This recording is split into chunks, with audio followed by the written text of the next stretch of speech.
ഈ സംസ്ഥാന സർക്കാർ ഇപ്പോൾ കേരളത്തിൽ പ്രതിപക്ഷം കോൺഗ്രസ് കടുത്ത വിമർശനം, കേന്ദ്ര വിമർശനം നടത്തുന്നുണ്ട്. കേരളവും അല്ലെങ്കിൽ സർക്കാരിൻ്റെ ഭാഗമായി നിൽക്കുന്ന മന്ത്രിമാരടക്കം അത്തരമൊരു വിമർശനം നടത്താതിൻ്റെ കാരണം കൂടുതൽ കേന്ദ്ര സഹായം ഇപ്പോഴും പ്രതീക്ഷിക്കുന്നു. അതല്ലെങ്കിൽ വയനാട് ഈ മുണ്ടക്കൈ ചുരൽമല പുനരധിവാസം പൂർത്തിയാവണമെങ്കിൽ കേന്ദ്ര സഹായമില്ലാതെ സാധ്യമാവില്ല. അതുകൊണ്ട് എൻ്റെ ഒരു പ്രായോഗികത മനസ്സിലാക്കിയാണോ അല്പം ഒരു കേന്ദ്രത്തോടൊരു മയപ്പെടുത്തൽ നടത്തുന്നുണ്ടോ സർക്കാർ? തീർച്ചയായിട്ടും കേന്ദ്രത്തെ ഇതിലൊരു കടന്നാക്രമിച്ച് മുന്നോട്ട് പോകാൻ സംസ്ഥാന സർക്കാർ താല്പര്യപ്പെടുന്നില്ല. ഇനിയും കേന്ദ്ര സഹായം ഇപ്പോൾ വയനാട് പുനരധിവാസത്തിന്റെ കാര്യത്തിലായും മറ്റ് പൊതുവിലുള്ള കേന്ദ്ര വായ്പകളടക്കം കാര്യത്തിലും പൂർണ്ണമായും കേന്ദ്രത്തെ വിമർശിച്ചുകൊണ്ട് പറഞ്ഞുകൊണ്ട് മുന്നോട്ട് പോകാൻ സംസ്ഥാനം ഒരു നിലപാടെടുക്കില്ല. അതിന് കാരണം ഇനിയും കേന്ദ്രത്തിൽ നിന്ന് സഹായങ്ങൾ സംസ്ഥാനം ആഗ്രഹിക്കുന്നു. വിഴിഞ്ഞത്തിന്റെ VGF-ന്റെ കാര്യത്തിൽ പോലും വിമർശനം ഉന്നയിക്കുമ്പോഴും ഇനിയും സഹായം ലഭ്യമാകുന്ന പ്രതീക്ഷയാണ് സംസ്ഥാനം മുന്നോട്ട് വയ്ക്കുന്നത്. ഈ വയനാടിന്റെ കാര്യത്തിലും ബജറ്റിൽ പോലും അത്തരമൊരു പ്രതീക്ഷ സംസ്ഥാനത്തിനുണ്ട്. കേന്ദ്രം ഇപ്പോൾ സഹായിച്ചില്ലെങ്കിൽ പോലും ഇനി ഈ ഭാവിയിലെങ്കിലും സഹായങ്ങൾ ഉണ്ടാകണമെന്നൊരു ആവശ്യമാണ് സർക്കാർ മുന്നോട്ട് വയ്ക്കുന്നത്. അതുകൊണ്ട് തന്നെ അങ്ങനെ കേന്ദ്രത്തെ അടച്ചാക്ഷേപിക്കുകയോ തുറന്നു നിർത്തോ സർക്കാർ മുന്നോട്ട് പോകില്ല. പകരം ഈ രാഷ്ട്രീയ വിമർശനങ്ങൾ വശത്ത് പോകുമ്പോൾ തന്നെ ഭരണപരമായി സർക്കാരിന്റെ സഹായം തേടി തന്നെയാകും മുന്നോട്ട് പോവുക. ഇനിയും അത്തരം സഹായങ്ങൾ സംസ്ഥാനം പ്രതീക്ഷിക്കുന്നത് നേരത്തെ മുഖ്യമന്ത്രിയും വ്യക്തമാക്കിയിരുന്നു. ഇപ്പോൾ ഇന്നലെ ഈ സഹായത്തിന്റെ വായ്പയുടെ കാര്യം വന്നപ്പോഴും ഒരു കടുത്തൊരു വിമർശനത്തിലേക്ക് പോകാതിരിക്കാൻ KN ബാലഗോപാൽ ശ്രദ്ധിച്ചിട്ടുണ്ട്. അതിന് കാരണവും അതുതന്നെയാണ്. ഇനിയും കേന്ദ്രത്തിന്റെ ഭാഗത്ത് നിന്ന് കൂടുതൽ സഹായം സംസ്ഥാനം പ്രതീക്ഷിക്കുന്നു. അത് വായ്പയായും അല്ലെങ്കിൽ സഹായമായും ഒക്കെ ധനസഹായമായും ഒക്കെ പ്രതീക്ഷിക്കുന്നുണ്ട്. അത് അധികം വൈകാതെ ഉണ്ടാകുമെന്ന ഒരു പ്രതീക്ഷയിലാണ് സംസ്ഥാനം ഇത്തരത്തിൽ ഒരു മയപ്പെട്ട നിലപാട് കേന്ദ്രത്തിനെതിരെ സ്വീകരിക്കുന്നത്.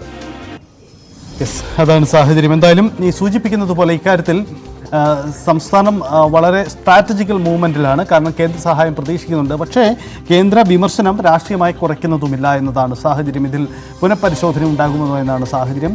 മാർച്ച് 31-നകം പണം ചെലവഴിക്കുന്ന കാര്യത്തിൽ കേന്ദ്ര തീരുമാനത്തിൽ പുനഃപരിശോധന ഉണ്ടാകുമെന്ന പ്രതീക്ഷയാണ് സംസ്ഥാന BJP നേതൃത്വവും പങ്കുവയ്ക്കുന്നത്. കാരണം തീരുമാനങ്ങൾ ഇരുമ്പുലയ്ക്കല്ല എന്ന നിലപാടെടുക്കുന്നു. അതേസമയം സംസ്ഥാന സർക്കാർ മുന്നൊരുക്ക നടപടികളുമായി മുന്നോട്ട് പോയില്ല എന്ന വിമർശനവും K. സുരേന്ദ്രൻ പങ്കുവച്ചു. 50 വർഷത്തേക്കുള്ള പലിശരഹിത വായ്പയാണ്. ഫലത്തിൽ അതൊരു ഗ്രാന്റ് തന്നെയാണ്. പിന്നെ 50 വർഷം കഴിഞ്ഞിട്ട് ഇത് തിരിച്ചടയ്ക്കുന്നതിനെ പറ്റിയിട്ടുള്ള വേവലാതി പിണറായി വിജയനോ ഇവിടുത്തെ UDF-ഓ ഇപ്പോൾ നടത്തണ്ട.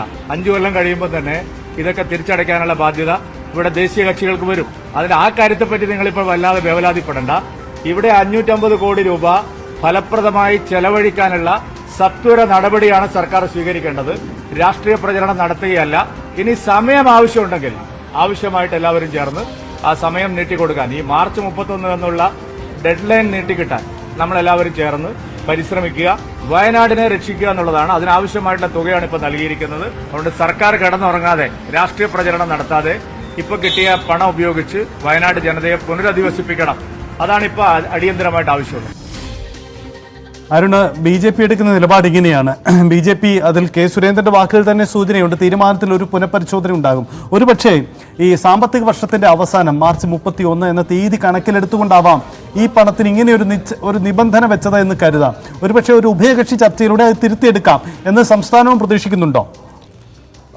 തീർച്ചയായിട്ടും കേന്ദ്രം ഇപ്പോൾ ഒരു നിബന്ധന മുന്നോട്ട് വയ്ക്കുന്നു. അത് ആ കാപ്പക്സ് വായ്പകൾക്ക് അതിൽ ഇളവ് നൽകുക എളുപ്പവുമല്ല. പക്ഷേ പ്രത്യേക പരിഗണന സംസ്ഥാനത്തിന് ലഭിക്കുമെന്ന പ്രതീക്ഷയാണ് സംസ്ഥാനത്തിനുള്ളത്. കാരണം മുണ്ടക്കൈ ചുരൽമല പോലെ ഇന്ത്യ കണ്ടില്ലാത്ത തരത്തിലുള്ള ഒരു ദുരന്തമാണ്. സംസ്ഥാനത്തിനും അത് പുതുമയുള്ളൊരു അല്ലെങ്കിൽ സംസ്ഥാനവും മുൻപ് അനുഭവിച്ചിട്ടില്ലാത്തൊരു ദുരന്തമാണ്. അതുകൊണ്ട് തന്നെ അത്തരം കാര്യങ്ങൾ കുറച്ചുകൂടി ഒരു മാനുഷിക പരിഗണന സംസ്ഥാനത്തിന് ലഭിക്കണം എന്നൊരു ആവശ്യമാണ് സംസ്ഥാനം മുന്നോട്ട് വയ്ക്കുന്നത്. അതുകൊണ്ട് തന്നെ ഈ വായ്പയുടെ നിബന്ധനകളും ചട്ടങ്ങളും വ്യവസ്ഥകളും ഒക്കെ ഉണ്ട്. പക്ഷേ അത് മറികടന്നുകൊണ്ട് ഒരു പ്രത്യേക പരിഗണന സംസ്ഥാനം ലഭിക്കുമോ എന്നാണ് സംസ്ഥാനം നോക്കുന്നത്. അത്തരം പ്രതീക്ഷയിലാണ് സംസ്ഥാനം കേന്ദ്രവുമായി കത്തിടപാടുകൾക്കും തയ്യാറെടുക്കുന്നത്. ധനമന്ത്രി KN ബാലഗോപാലിന്റെ പ്രതികരണവും അത് സൂചിപ്പിക്കുന്നു.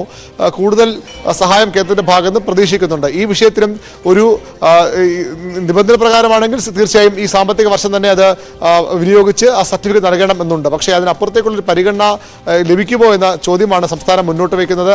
രാഷ്ട്രീയമായി കൂടി ഒരുപക്ഷെ BJP നേതാവ് സുരേന്ദ്രൻ പറഞ്ഞതും അത്തരം സാധ്യതകളാണ്. അങ്ങനെയെങ്കിൽ BJPയുടെ ഒരു സമ്മർദ്ദം കൂടി ഉണ്ടെങ്കിൽ ഒരുപക്ഷെ ഇതിനൊരു ഇളവ് ലഭിച്ചേക്കും. ദീർഘകാലത്തേക്കൊരു ഇളവ് സംസ്ഥാനം പ്രതീക്ഷിക്കുന്നില്ല. പക്ഷേ 2-3 മാസമെങ്കിലും കൂടുതൽ സമയം ലഭിച്ചാൽ ആ സമയം കൊണ്ട് പരമാവധി പുനരധിവാസ പ്രവർത്തനങ്ങളിലേക്ക് പണം ഉപയോഗിക്കാമെന്ന പ്രതീക്ഷയാണ് സംസ്ഥാന സർക്കാരിനുള്ളത്. അതുകൊണ്ടാണ് കേന്ദ്രത്തിന്റെ ഭാഗത്തുനിന്ന് ഇനിയും അനുകൂല നിലപാടുണ്ടാകുമെന്ന ഒരു പ്രതീക്ഷ സംസ്ഥാന സർക്കാർ പങ്കുവയ്ക്കുന്നത്. ഈ കത്തിടപാടുകൾക്ക് സംസ്ഥാനം തയ്യാറെടുക്കുന്നതും അതിന്റെ ഭാഗമായാണ്. കേന്ദ്രം ആ രീതിയിൽ പരിഗണിക്കുമെന്ന് തന്നെയാണ് സംസ്ഥാനത്ത് ഇപ്പോഴത്തെയും പ്രതീക്ഷ. അത് അങ്ങനെയാണ് പോകുന്നത്. എന്തായാലും വയനാട് മുണ്ടക്കൈ ചൂരൽമല പുനരധിവാസത്തിന് പണം ചോദിച്ച കേരളത്തോട് തിരിച്ചു മറ്റൊരു നിബന്ധന വെച്ച് പരിഹസിക്കുമാണോ എന്ന രാഷ്ട്രീയ വിമർശനം ഈ ഘട്ടത്തിൽ പ്രസക്തമായി മാറുകയാണ്. കാരണം വായ്പ ചോദിച്ച ഗ്രാന്റ് ചോദിച്ച കേരളത്തിന് വായ്പ നൽകുന്നു. അതുമാത്രമല്ല, സംസ്ഥാനത്തിന്റെ മൂലധന നിക്ഷേപത്തിന് വേണ്ടി മാറ്റിവെച്ച പണത്തിൽ നിന്നാണ് 1800 പരം കോടി രൂപയിൽ നിന്നാണ് 500 ചില്ലാനം കോടി വകമാറ്റി കേരളത്തിന് പ്രത്യേക വിഹിതമായി മാറ്റിവെക്കുന്നത്. പക്ഷേ അതും വായ്പയാണ് എന്ന് മാത്രമല്ല, തികച്ചും അപ്രായോഗികമായ നിർദ്ദേശം. വെറും 45 ദിവസത്തിനുള്ളിൽ ചെലവഴിക്കണമെന്ന വാദം. മറ്റൊന്ന്, 16 പദ്ധതികളിൽ മാത്രം പ്രധാനപ്പെട്ട പദ്ധതികളിൽ പണം ചെലവഴിക്കാൻ കഴിയുകയുമില്ല. എന്താണ് കേന്ദ്രം കേരളത്തോട് ഇങ്ങനെ? ഈ ചോദ്യം പ്രസക്തമാവുകയാണ്. വരുന്ന മണിക്കൂറുകളിൽ കൂടുതൽ പ്രതികരണങ്ങൾ നമുക്ക് പ്രതീക്ഷിക്കാം.